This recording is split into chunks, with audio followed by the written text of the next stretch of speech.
گویا کہ جو بندہ اس مہینے میں اللہ کو راضی کرے گا تو اللہ تبارک و تعالی اس کو ان 5 انعامات سے سرفراز فرمائیں گے۔ اللہ تعالی اس کے مرتبے کو بلند فرمائیں گے، اس کو عزت اور شرافت سے سرفراز فرمائیں گے، اور جسے اللہ تعالی عزت عطا فرما دے اسے کوئی ذلیل نہیں کر سکتا۔ اللہ تبارک و تعالی اس کے مرتبے کو بلند فرمائیں گے، اور جس کے مرتبے کو اللہ تعالی بلند فرما دیں اس کو کوئی گرا نہیں سکتا۔ اسی طرح اللہ تبارک و تعالی اسے نیکی کی توفیق عطا فرمائیں گے، اور جسے نیکی کی توفیق مل گئی وہ دنیا میں بھی کامیاب ہو گیا اور آخرت میں بھی کامیاب ہو گیا۔ اس کو اللہ تبارک و تعالی اپنی محبت عطا فرمائیں گے، اور اللہ کی محبت کامیابی کا ضامن ہے، اور اللہ تبارک و تعالی ہدایت کا نور عطا فرمائیں گے، اور اگر ہمیں ہدایت مل گئی اور اسی پر ہمارا خاتمہ ہو گیا تو پھر انشاءاللہ ہمارا بیڑا پار ہے۔ ماہ شعبان کی 15ویں رات بہت فضیلت والی رات ہے۔ احادیث مبارکہ میں اس کے بہت سے فضائل وارد ہوئے ہیں، اور اسلاف امت بھی اس کی فضیلت کے قائل چلے آ رہے ہیں۔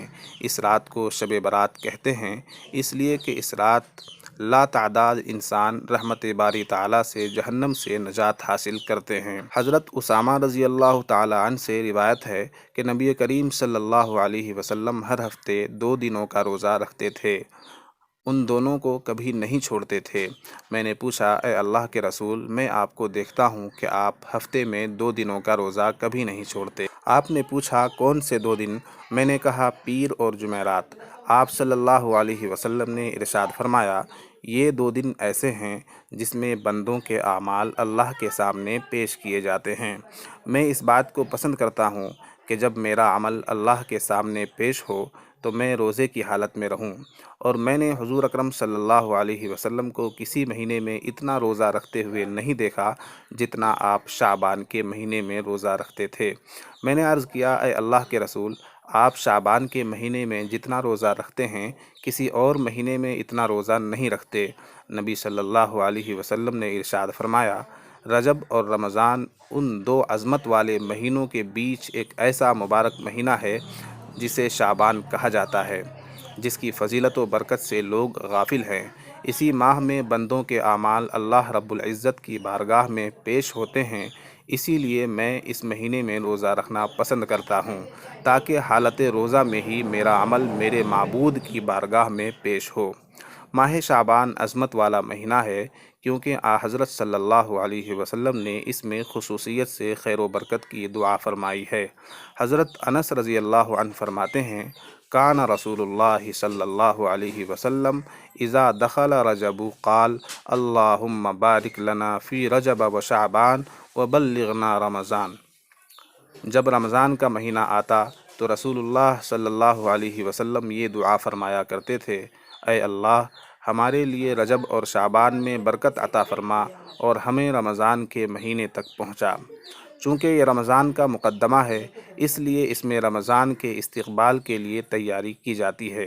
خود آپ صلی اللہ علیہ وسلم نے اس مہینے میں رمضان کی تیاری کی ترغیب دی ہے۔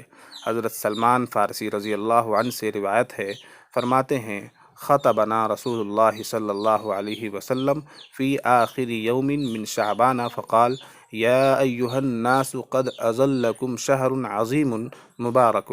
حضرت صلی اللہ علیہ وسلم نے ہمیں شعبان کے مہینے کی آخری تاریخ میں خطبہ دیا اور فرمایا، اے لوگو، تم پر ایک عظمت و برکت والا مہینہ سایہ فگن ہونے والا ہے۔ پھر آپ صلی اللہ علیہ وسلم نے شب قدر، تراویح، مغفرت باری تعالیٰ اور رمضان میں اہتمام سے کیے جانے والے خصوصی اعمال کا تذکرہ فرمایا۔ شعبان کی فضیلت اس بات سے بھی اجاگر ہوتی ہے کہ حضرت صلی اللہ علیہ وسلم اس کے چاند اور اس کی تاریخوں کے حساب کا بھی بہت اہتمام فرمایا کرتے تھے۔ حضرت ابو ہریرہ رضی اللہ عنہ فرماتے ہیں، قال رسول اللہ صلی اللہ علیہ وسلم احصوا ہلال شعبان لرمضان۔ شعبان کے چاند یعنی تاریخوں کو خوب اچھی طرح محفوظ رکھو تاکہ رمضان کا حساب ہو سکے۔ یعنی رمضان کے صحیح حساب کے لیے شعبان کا چاند اور اس کی تاریخوں کو خصوصیت سے یاد رکھا جائے۔ جب شعبان کی آخری تاریخ ہو تو رمضان کا چاند دیکھنے میں پوری کوشش کی جائے۔ حضرت صلی اللہ علیہ وسلم شعبان میں کثرت سے روزے رکھا کرتے تھے۔ بلکہ رمضان کے بعد جس مہینے میں روزوں کا زیادہ اہتمام فرماتے تھے وہ یہی شعبان کا مہینہ ہے۔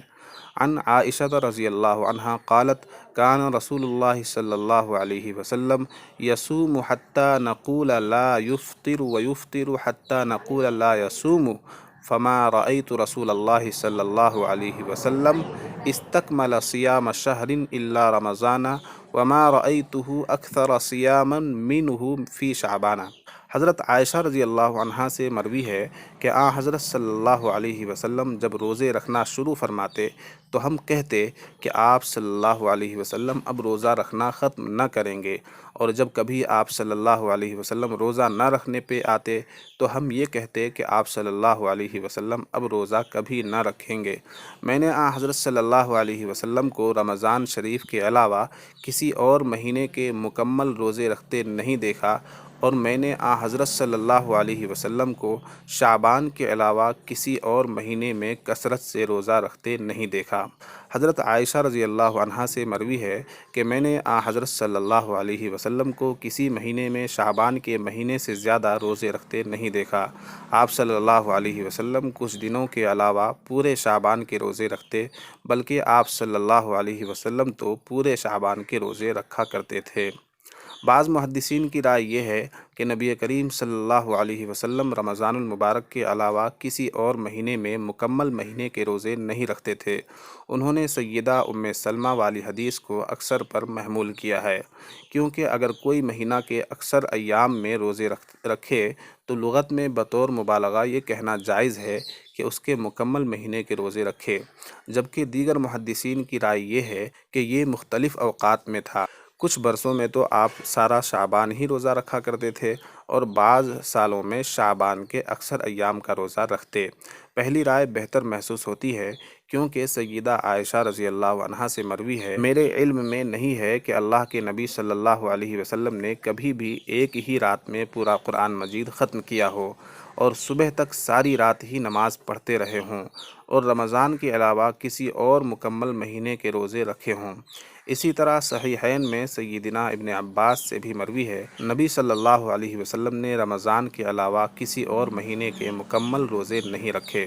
جامع ترمذی میں روایت ہے قال رسول اللہ صلی اللہ علیہ وسلم اذا بقی نصف من شعبان فلا تصوموا۔ رسول اللہ صلی اللہ علیہ وسلم نے فرمایا جب شعبان کا مہینہ آدھا رہ جائے تو روزہ نہ رکھا کرو۔ اس جیسی روایت کے پیش نظر فقہاء کرام نے 15 شعبان کے بعد روزہ رکھنا مکروہ قرار دیا ہے، البتہ چند صورتوں کو مستثنیٰ فرمایا ہے کہ ان میں 15 شعبان کے بعد روزہ رکھنے میں کوئی حرج نہیں۔ وہ صورتیں یہ ہیں: نمبر 1، کسی کے ذمے قضا روزے ہوں یا واجب یعنی کفارہ وغیرہ کے روزے ہوں اور وہ انہیں ان ایام میں رکھنا چاہتا ہو۔ نمبر 2، ایسا شخص جو شروع شعبان سے روزے رکھتا چلا آ رہا ہو۔ نمبر 3، ایسا شخص کہ جس کی عادت یہ ہے کہ مخصوص دنوں یا تاریخوں کے روزے رکھتا ہے، اب وہ دن یا تاریخ شعبان کے آخری دنوں میں آ رہی ہے تو روزہ رکھنے میں کوئی حرج نہیں، بشرطے کہ ایسی کمزوری کا خطرہ نہ ہو کہ جس سے رمضان کے روزوں کا حرج ہونے کا اندیشہ ہو۔ نصف شعبان کے بعد روزے کی کراہیت کی وجہ کیا ہے؟ حکیم الامت حضرت مولانا محمد اشرف علی تھانوی رحمۃ اللہ علیہ فرماتے ہیں میرا تو ذوق یہ کہتا ہے کہ رمضان شریف میں جو جاگنا ہوگا اس شب کا جاگنا اس کا نمونہ ہے، اور یہ صوم ایام رمضان شریف کا نمونہ ہے۔ بس دونوں نمونے رمضان کے ہیں، ان نمونوں سے اصل کی ہمت ہو جائے گی۔ پھر اس صوم کے بعد جو صوم سے منع فرمایا اس میں حقیقت میں رمضان کی تیاری کے لیے فرمایا ہے کہ جب شعبان آدھا ہو جائے تو روزہ مت رکھو، مطلب یہ کہ سامان شروع کرو رمضان کا، یعنی کھاؤ پیو اور رمضان کے لیے تیار ہو جاؤ، اور یہ امید رکھو کہ روزے آسان ہو جائیں گے۔ 15 شعبان کا روزہ۔